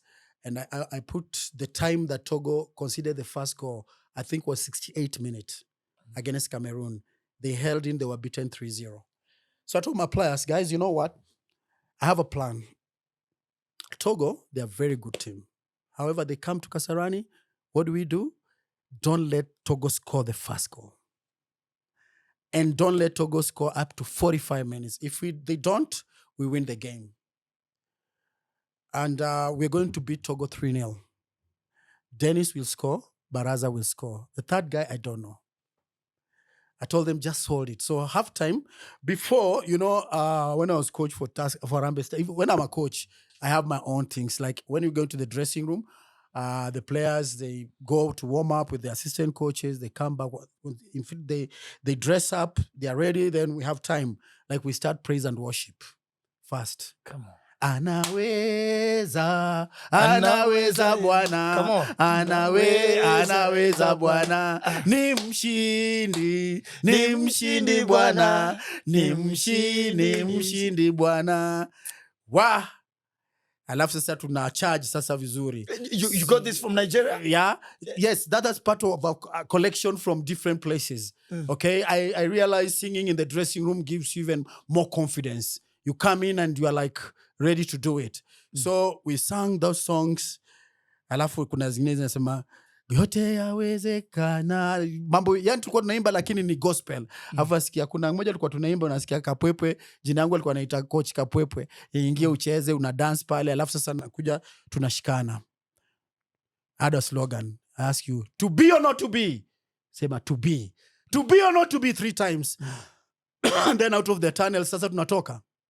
Tunaanza leo ni leo kuna mambo na leo ni leo kuna mambo ofweke leo ni leo kuna mambo na leo. So kwa tunnel hivi tukienda, Togo were also coming out. Adebayo said, sing your mambo today you will see. They said that with this height, sing your mambo you will see today. Went to the game. Kulinyesha ufoneke 30 minutes. Before game kulinyesha. Nilikuwa nimevaa suti. Nilirudi dressing room nikavaa track half na rubbers, mambo ya suti imeisha. Your game, it's one of the best games tulicheza. Tulifunga Togo 3-0. As you said. Half time it was 0-0. 60 minutes 0-0. Dennis come in, Baraza come in. Dennis scored, Baraza scored, Musa Otieno scored the 3rd goal. 3-0 was the scoreline. Coach Ghost Mulee. Yes. When you believe, when you work. What is the first word when you enter the house? Karoli Kwambere. What is the first word Karoli Kwambere when you go to home? It's your first match international as officially Coach Ghost Mulee. She's not enthusiastic about football, but she it's was always them. No, tunakam too. Yeah, anaga story meodambia congratulations. Then we did. I remember when I was coach, I never went out when we have finished a game. My ritual was we have dinner in the house, we open a bottle of wine, and we celebrate, and then we sleep. Maybe going out is the following day on a Sunday. So this time, when we won, after the game, there came a message. That time, the late Maina Karaoke was the president of the federation. And that time, Ounye alikuwa si president. So hizo Moi ndio anamkampenia. I remember like yesterday. Tukapigiwa simu, tukaambiwa kesho, president wants to see you. Harambee Stars, you are beaten Togo. That's why how fortunes can change with football. Nona pale wagana ukienda Limuru kuna swamp. Hapo ndio Moi alikuwa anafanya sasa campaign na introduce Ounye kama kijana wake akwe president 2022 202. So yes. Tukaenda nikaambia players, guys, you know tomorrow tumeitwa na president na President Moi atatoa pesa. Usipokuja hiyo pesa hakuna. Hapana, nikwambia tu kweli, hatuwezi sacrifice Sunday ati sisi tunaenda kutafuta Moi na wewe umekaa mtu kuweke do. Divide by. Ule atakam atapata do, ule atakam hiyo story ya na ni story yake. Na ni hivyo sisi ni watu wa mtaa.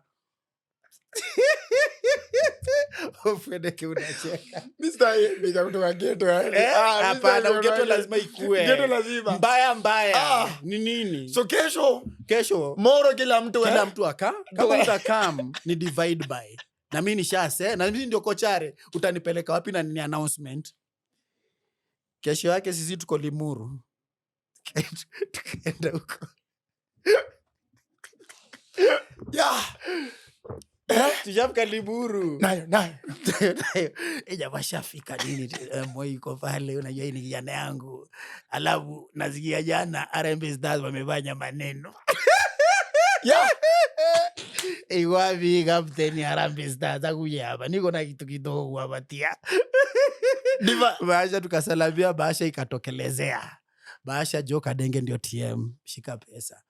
Kambiza Joe, tuko wangapi hapa? Hesabu. Divide by kila mtu 16k, story imeisha. Ule akukuja anipigie 16k, ilikuwa 250,000, tukigawana kila mtu alienda 16k. Ilikuwa pesa mob that time. Story kaishi hapo. Kwa ukukuja pia chako achi story ilishi hapo. Tough life. Ufuneke swana isha. Mimi niko ndani. Yes. Mzee Richard vile mwambia cheki kama huko. Huko. Story inaishi hapo. Nani na akukam? utakuja kuniuliza swali Nani juu akukam? nakwambia nilisemaje kama utakama kuna do yako so unanipigia simu kufanya nini hata unaniwestia time hii 16k ndio nataka kubonda saa hii usinipigie simu naweza kutumia mote ukiongea poa.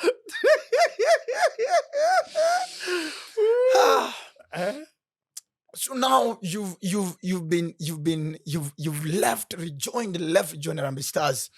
Then again, one day we wake up and we know Ghost Mulee as a coach.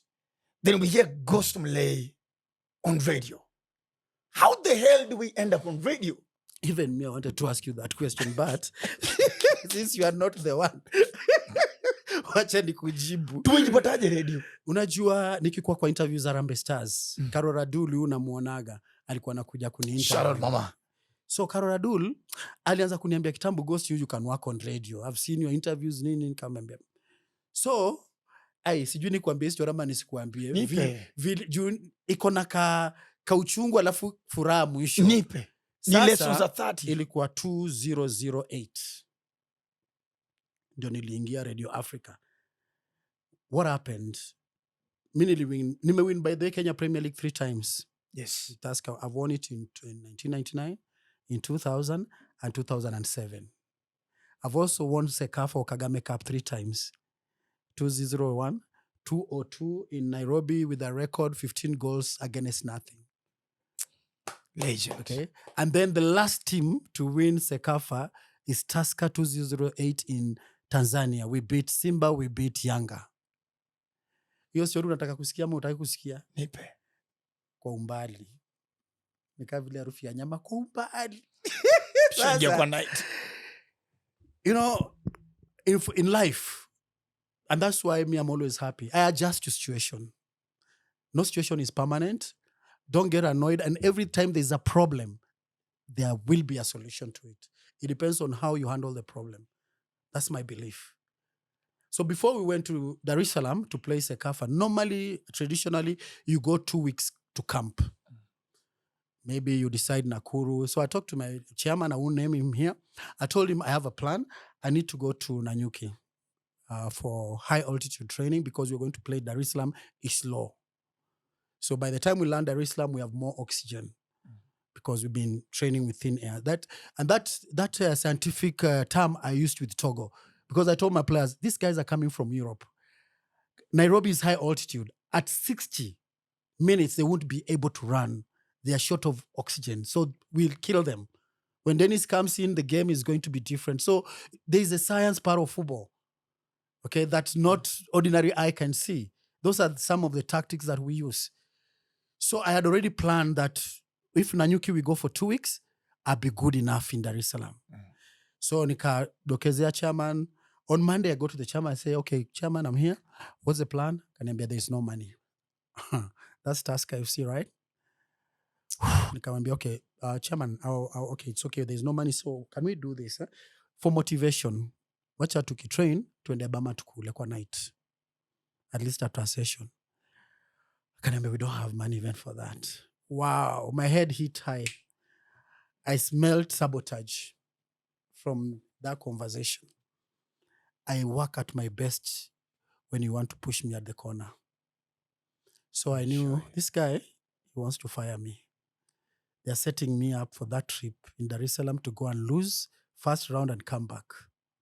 How did I confirm it? Do you know how we went to Dar es Salaam? We met in railway. Unajua pale railway? Unajua tulienda nini na Dar es Salaam? Unajua zile double M za Umo? Double M. Tusker. Tuko hivi tu kwa gari. Mi kama coach, tulikuwa breakfast 6 o'clock hapo railway. Basi imeanza inaenda. Nishaanza juu kuthink. Sasa wow, jamaa ameniseti hivyo. Okay, how can I turn this thing to success? I'm going to win that trophy in Dar es Salaam. I started planning as we were going. Kufika mahali nikauliza konda. By the way, mko na insurance ya gari, copy. Kanuza yake. Nikamwambia boda mtarukaje? Boda lazima uoneshane nini? Logbook copy. Nikasikia wamechukua simu. Ate maroiga nomo waka nini batse nini nomo waka sijui nini ya gari. wakashuka wakasema hii gari ni alone, lazima tuende bank ndio chukue logbook tupikoko. Kaambia sawa, sisi mtatupata Namanga. There we went. Tulifika tukangoja hao wase walikam 6 in the evening na tumetoka 6 in the morning. Sasa tunataka kuanza safari ya Dar. Kutoka na Bahati Mwanza. mzuri kwa boda, unajua ilikuwa ni ile temporary passport, so nilikuwa nishongea na football pia, watu wanajuana. Kuna brother yake Moses Mlamba, yeye hufanya immigration kama show. Kuna makanga wawili wameishia Nairobi, lakini watakaa mtu tunaweza watengezea hiki kitu. Akasema hakuna noma, tukakuja tukapita. Usiku tunasafiri mpaka Dar es Salaam. Unajua mnaenda usiku, kunafika mahali wale mama wa zile tata wase ndio tunataka kula mandondo hapo na chapo nini. Sasa unajua na mimi ndio coaches, najua tu hiyo stress, na tutacheza game in 2 days Simba. So tukifika hapo hivi, hey players nini, naambia by the way dinner ni on coach. Hakuna mtu anatoa doa yake, sawa jamani mwabai ya dinner. Kochare because you understand it's something Psychology. Yes. So tulifika Dar es Salaam the following morning 5:30. Umetoka 6 in the morning, umefika 5:30, 23.5 hours on the road. Tukafika Saturday morning, kaambia guys, have a good sleep. My meeting is at 12. Go and just sleep. Vizuri, tukutane 12 tukule lunch. So I'm planning in my head because now you have to turn things around. Saturday, you have arrived in the morning, there is fatigue. Then you play Sunday. You play Simba, the home team, in Dar es Salaam. I said, okay. I took 20 players, but I registered only 19 because Boniface Oluoch was a goalkeeper. But I saw him, but he didn't have the papers. ITC, he had been playing for APR, and I had coached APR in 2005 in Rwanda. So, nika register only 19 players, nikawacha one gap ya goalkeeper. So the meeting at night, before we started the competition, call my players, come back, guys, okay. Forget about the travel and everything. Tomorrow we play Simba. I've won this trophy twice in Kigali, in Nairobi. I'm planning to win it the third time with you guys because you are the best that I've ever coached. So we play Simba tomorrow. You beat Simba tomorrow. You guys, you're going out. I give you a night out. You can go to the disco. You can go and enjoy. Do whatever you want. But beat Simba. That's all I'm asking for you guys. When we were warming up on Saturday, Dar es Salaam, you know it. Tusker, nyie walevi tunawafunga kesho, tawaua. Tumesainwa Nigeria wawili, kesho mtaona walevi nyinyi. Kwa kitu haikuanza leo. TZ. Beef, sisi tulikuwa tuacheka tu. Because my players, I told them one thing. Once you get in the stage, put cotton wool. You work in the 4 lines. Don't listen to outside. Doesn't make sense. You're going to be a pro, you play 60,000 capacity. What will you hear from the crowd? Just do your thing. So tukaenda tukacheza na Simba, we beat them. Wow. I told the team, and before that, I had planned. I said, guys, you know what? This tournament, the winner is going to get $30,000. Okay? That's 2.5 million Kenya shillings. We are 25. All right? I'll take the money. Everybody is going to get 100,000. And that time, salary for one player was around 20. I said, we are working for 5 months' salary in 2 weeks. Go and think about that. You have to get that. Yeah. Chase that bag, literally. That's it. So we beat Simba. Then the next game, I brought in Bonnie from Nairobi. After beating Simba, the next meeting I had, I told them we are going to have a meeting at 12. The first player came as 12:15. 12:30, I started my meeting. I said, guys, congratulations for yesterday. You are losing the second game. Coach Arek, yes. We are going to lose. However, we are going to recover the third game because we play a team from Somali. So that is it. Coach, why I can be your attitude? I felt the meeting is 12. The first player came 12:15. You think beating Simba is taking the cup? That is already history. You beat Simba, it's gone. You're as good as your last game. That's it. Okay? So, a second game we play Vitalo Burundi. We lost 3-1. Yes. And that time, we play a game, I ran to SuperSport, I buy a CD. because I had connection inside. I get a CD. So every game I was like, at night I do the analysis. Then in the morning with the team, we played yesterday, blah, blah. We analyzed the opponents, blah. This is what happened. So we did our thing. And the third game, we play a team from Somali. I said, I don't have a team meeting, guys, with you. I need 5 goals. We beat that Somali team. And I'm naming the first 11. There's no meeting. You play bullshit, you're out. I get you out immediately. Simba had beaten those guys 5-2. I told them we have to beat them 5-0 because we want to top the group. We don't want Simba to top that group. So kuna meeting, naambia meeting gani na timu ya Somalia. Wewe ngoja first 11 unajua kwa uko ndani. Ukifungwa mtakuwa mmejaibisha. Timu ya kwanza Kenya kufungwa na timu ya Somalia. Mnasema guilt trip yani. Mtakuwa mmejaibisha. Kwa hivyo mimi nataka goli 5. Sitasimama kwa bench. We beat those guys 5-0. We top the group. Okay. By the grace. When you're in sync with your creator, you don't have problems. He can always show you what is coming ahead. So the next game is semi-final versus Yanga. Already we are beaten Simba, now it's Yanga. Yanga, pap, nanyolewa kwa kinyozi. Hapo Turpentine Hotel. Watu wa Simba wanakuja, teacher, kesho lazima Yanga halale. Teacher lazima Yanga halale. Nyinyi Tusker lazima mumfunge Yanga. We teacher wajua maneno ya CCM ni nini? Maana ya CCM wewe wajua? We maana ya CCM wajua? Ni nini? Chama cha Mapinduzi. Hivyo ndio nilisema. Kaambiwa urongo teacher, chukua chako mapema.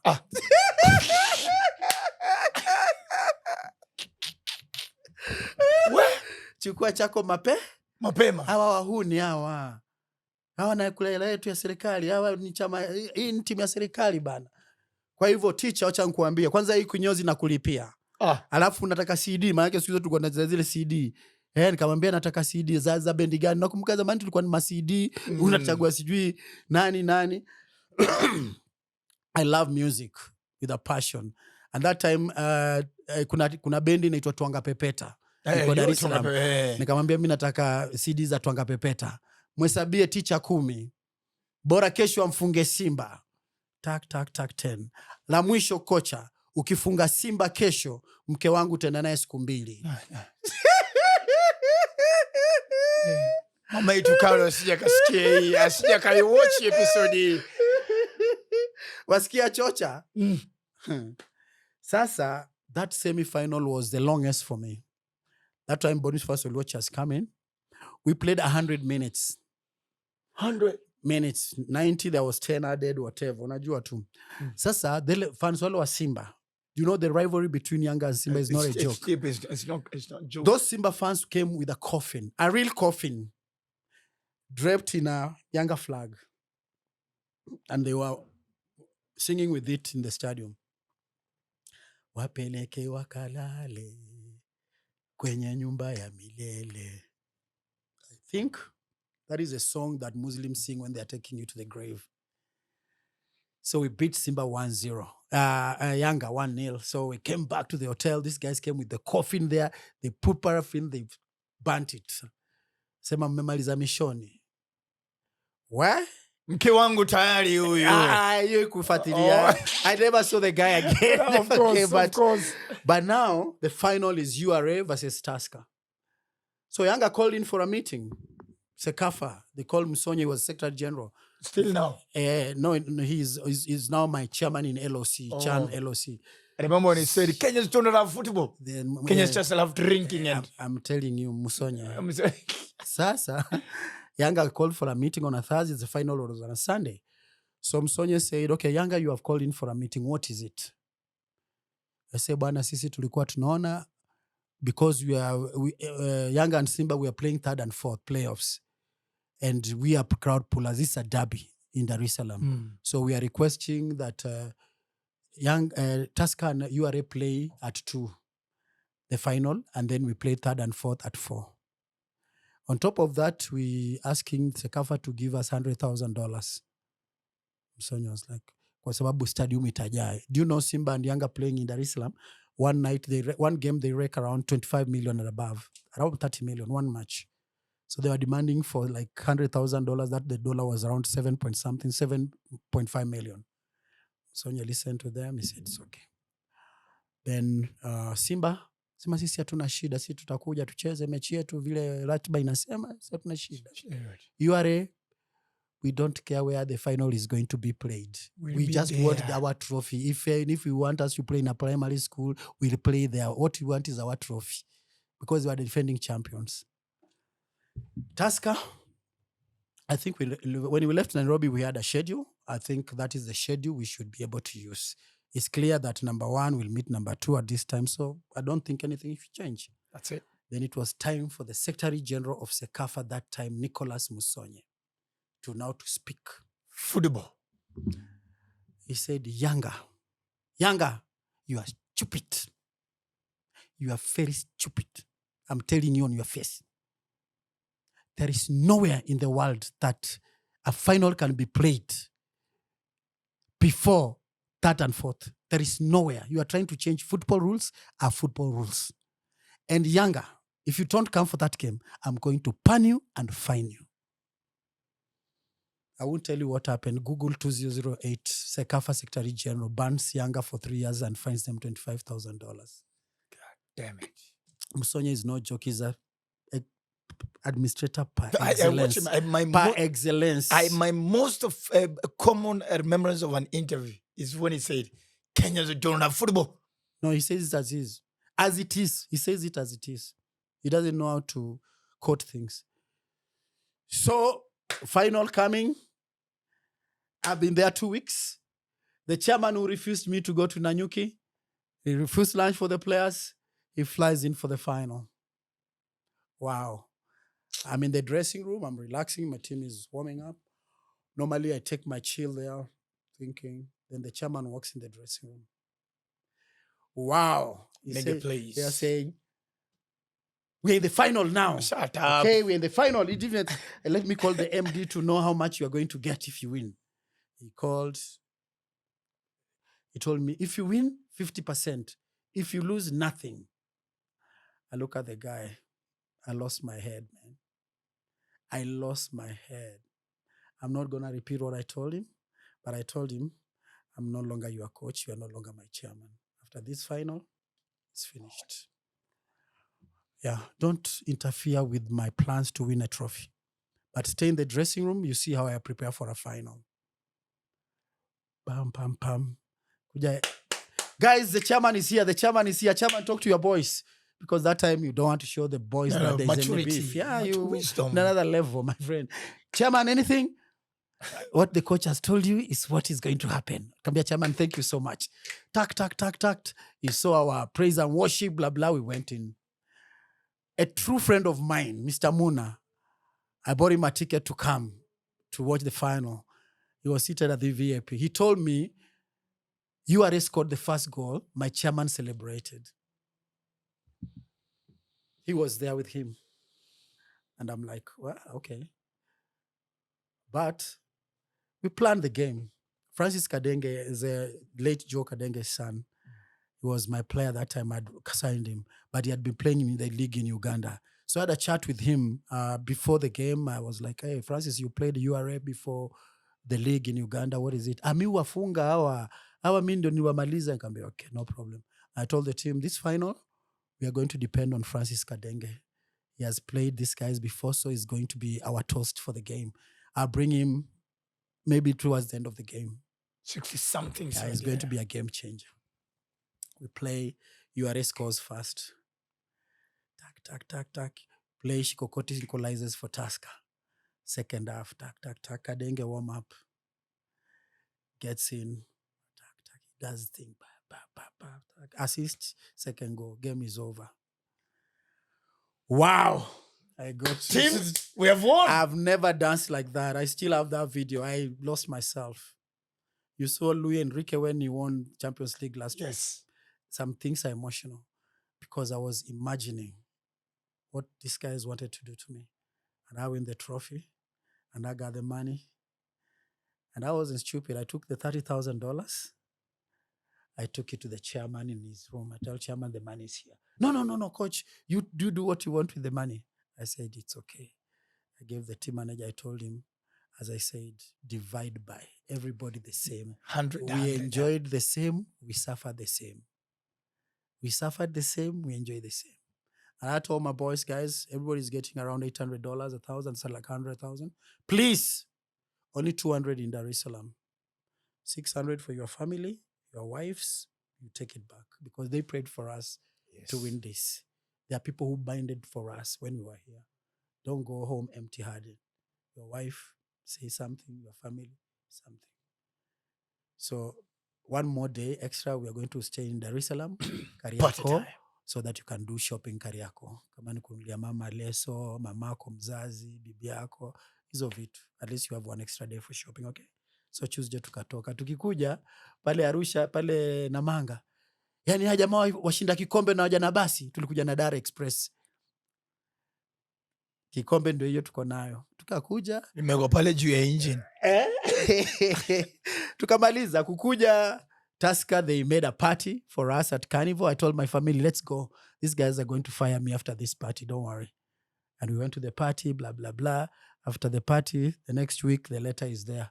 That time, Radul has called me. I've done my trials in Radio Jambo. I've voiceover, siku ya kwanza, siku ya pili. I really want to thank Radio Africa Group. This is the only employer who has paid me money. I go to work 3 times a week and I get a month's salary. Mr. Patrick Kwako is a very good employer. I will tell you for free. I always wish to work under him. Oh, my brother, that's a human. He's a human. He sits down with you, you talk to him, he listens to you. He's been a presenter. That is why you see he can be able to run big radio in Kenya. He was a presenter in Ghana. He was a presenter for BBC. He respects presenters like... So he understands the dynamics. The skill and the dynamics. PQ, God help He's an him. amazing man. See? I met him around 5 times, I think, in my radio life. Yes. And I don't know, he always had the dream of me working for Radio Africa. I don't know why we never really, but we thank God. Wow, we thank God. That guy is somebody I respect, highly respect. So this is how you end up on radio. And funny enough, God works in miraculous way because the minute I went to radio, what happened? SuperSport already is in Kenya. What happened? SuperSport calls somebody in SuperSport, tags in, Ghost, we want you to do commentary. Then I go, who am I doing commentary with? Bernard Otieno. Come on. I mean, when we sit on that box is like a story. Because Bernard, I've never seen an amazing person like Bernard. Oh, big up to my uncle Bernard Otieno. The guy speaks 7 languages. And then the guy, how he prepares for a game, you go crazy. I can't forget one commentary he made. We were going to Naivasha. And then, when we are opening the game, normally it's the lead commentator who opens it. And I remember his words.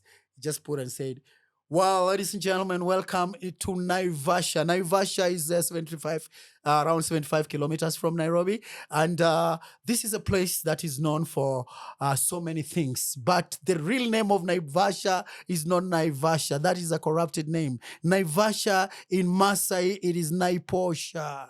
Did you know that? It means a place of stormy waters, violent waters. And on the background, that time the camera is showing you like Naivasha. I mean, with Bernard, he goes and then, well, I'm in the company of my co-commentator, former coach, former what, and then we start the commentary. I did commentary with Bernard. It's like, you enjoy, you don't feel like it's a hassle. It's no work. We did the World Cup 2022 Qatar. We did the final, Argentina versus France. I couldn't sit down. That was a hot game. That is the hottest game we've done with Bernard. So when you work with such people, God. So he came back. I was fired, but already had another job. I'll tell you another story another day. That's the end of the story. My God. It's such an honor. My goodness. Ladies and gentlemen, this in the history of Lessons at 30, this literally has to be the longest episode ever. And this is beautiful. My goodness. If you have not learned a story of resilience, tactics, planning, and leadership, this was an episode for CEOs, MDs, and head of departments. This was the episode for you. My God. Now from this, mkiona kiburi yangu imeongezeka to a higher level. Just know it was because of Ghost Mulee. Oh my God. Ofweneke, I forgot what place. Please. Just one. Yes, sir. During the final, before we play in the final of the Sekafa 2008, two of my players, I realized, as a coach, you have so many duties. You are a coach in the morning, lunchtime, evening, and at night. So, I know Dar es Salaam like the palm of my hand. Two of my players sneaked out to go to a disco. Who are these? I wouldn't name them. When they came, their first 11 players, I was like, okay, guys, the morning, two of our players, so-and-so, went out, and we are preparing for an important game, so I'm sending them back to Nairobi. Okay, their tickets are ready. We are going to play without them. That was on a Saturday. I think they went on a Friday because the game was Sunday. Then where I could see the tension in camp, I could see the uncertainty. Then in the evening before dinner, I called the team again. I said, the Bible says forgive 7 times 700 times. These two guys, we left Nairobi with them. We spent 23 and a half hours. Even me, I've done my soul searching. They have helped us to come all the way. We want to win the trophy tomorrow. Guys, you are forgiven. And I want you to apologize to the team. That was it. Discipline. This is probably the best we'll ever have in the history of Kenyan football. The one and only Ghost Mulee. Every morning, live on Radio Jambo. This is the most golden, most popular laughter in this country.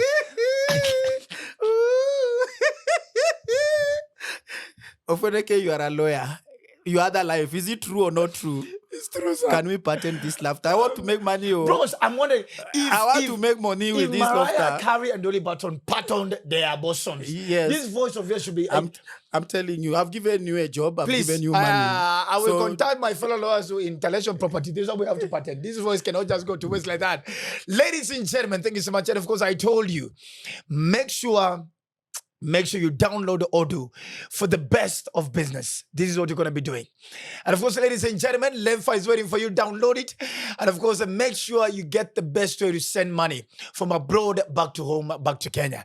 Of course, you've heard, he has a talent academy. If you want to enroll your child over there, please get in touch with Ghost Mulee and see how you can get your child enrolled in that place. It's called Kipawa Academy. Kipawa Academy. Yes. Is it free or guys? Well, you will get to Kipawa. We have a website, so it shows everything. We pay, of course. We have some kids like me coming from the ghetto. They're gonna get scholarship Beautiful. because there's talent and you have no money. Okay, so why should I deny you? Come over. If anybody denied me because I didn't have money, would I be where I You am? not be here today. So we consider. Beautiful. So if you want to sponsor anybody, get on the website. And of course, if you want to send money directly to that place, get on Lemfi, download Lemfi, send money from whenever you are into Kipawa. And of course, support a child who has a future in football. Ladies and gentlemen, I think it's want to use and properties, the only most trustworthy property company in Kenya. Use and properties. Ladies and gentlemen, that has been from me, Dr. Foneke TV. My name is the Eagle himself, the Duke of Kakamega. Dr. Foneke is my name. See you again on the next episode. This has been such an amazing class. Students, if you didn't get anything, if you didn't laugh and enjoy, then I think the problem is you, not the show. Have a good time.